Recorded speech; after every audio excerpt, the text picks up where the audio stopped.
Debat ketiga Pilpres yang digelar di Istora Senayan, Jakarta, Minggu 7 Januari 2024 malam, diwarnai sejumlah drama.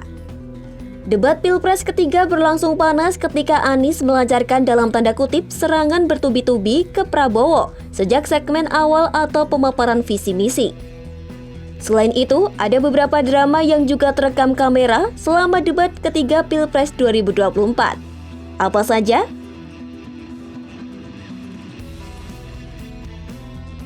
Anies mulai memancing drama pertama dalam debat Pilpres 2024 saat menyinggung kepemilikan lahan Prabowo.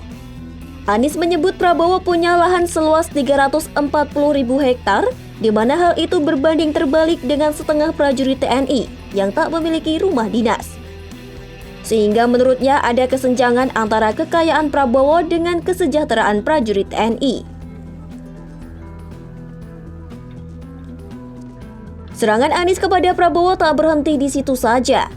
Capres nomor urut 1 itu juga menyinggung soal penunjukan Gibran Rakabuming Raka sebagai cawapres Prabowo.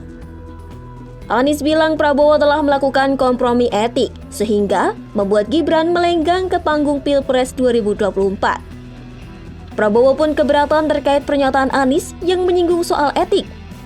Sebagai balasan, Prabowo bilang Anies adalah sosok yang menyesatkan karena tak memberi contoh yang baik terkait etika.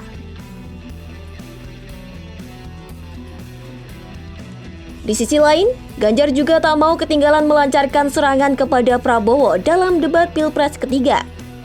Ganjar bilang Prabowo tak siap untuk ikut debat karena Prabowo dinilai tak mampu memberi penjelasan lengkap soal minimum essential force atau kekuatan pokok minimal Kemenhan. Prabowo lantas membela diri dengan menyebut bahwa waktunya tak cukup untuk memberi penjelasan lengkap soal MIF.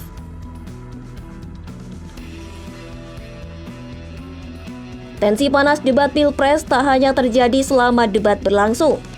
Di akhir acara, Prabowo tampak tidak bersalaman dengan Anies. Sementara Anies mengaku bahwa dirinya sebenarnya sudah mencari Prabowo. Tapi menurut Anies, setelah debat ia tidak menemukan sosok Prabowo.